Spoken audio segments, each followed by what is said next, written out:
प्रकृति की सबसे विस्मयकारी कलाकृतियों में से एक है एक पक्षी की उड़ान। सदियों से इंसानों ने आसमान की इन ऊंचाइयों को छूने का सपना देखा है, लेकिन पक्षियों के लिए ये उनका रोजमर्रा का जीवन है। क्या आपने कभी सोचा है कि हवा से भारी होने के बावजूद ये जीव इतनी सहजता से कैसे उड़ पाते हैं? ये केवल पंख फड़फड़ाना नहीं है, ये भौतिकी यानी फिजिक्स और शरीर रचना विज्ञान यानी एनाटॉमी का एक बेहतरीन तालमेल है। एक पक्षी का शरीर उड़ान के लिए पूरी तरह अनुकूलित होता है। उनकी हड्डियां खोखली यानी हॉलो बोन्स होती हैं, जो उन्हें हल्का बनाती हैं, लेकिन फिर भी वे अविश्वसनीय रूप से मजबूत होती हैं। उड़ान के दौरान 4 मुख्य बल काम करते हैं: वजन, weight, lift, drag, thrust, thrust. पक्षी को ऊपर उठने के लिए लिफ्ट की आवश्यकता होती है, जो बर्नौली के सिद्धांत बर्नौलीज प्रिंसिपल से पैदा होती है। पक्षी के पंख ऊपर से घुमावदार होते हैं, जिससे हवा ऊपर की ओर तेज चलती है और नीचे दबाव कम हो जाता है, जो पक्षी को ऊपर ढकेलता है।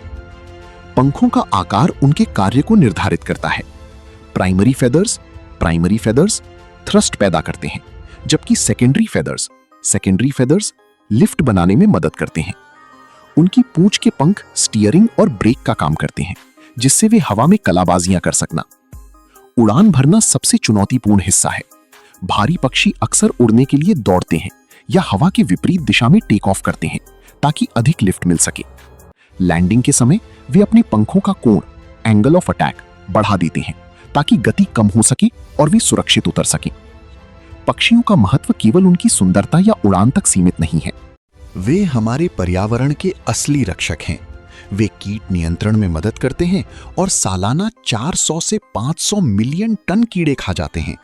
वे परागण और बीज फैलाने में भी महत्वपूर्ण भूमिका निभाते हैं, जिससे जंगलों का विस्तार होता है। आज शहरीकरण और बदलती जलवायु के कारण इन आकाश के जादूगरों का अस्तित्व खतरे में है, लेकिन हम उनकी मदद कर सकते हैं।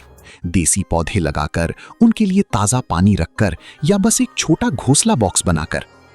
जब हम एक पक्षी को उड़ते हुए देखते हैं, तो हम केवल एक जीव को नहीं, बल्कि प्रकृति के उस संतुलन और लचीलेपन को देखते हैं जो हमारे ग्रह को जीवित रखता है। उनकी सुरक्षा ही हमारी अपनी सुरक्षा है।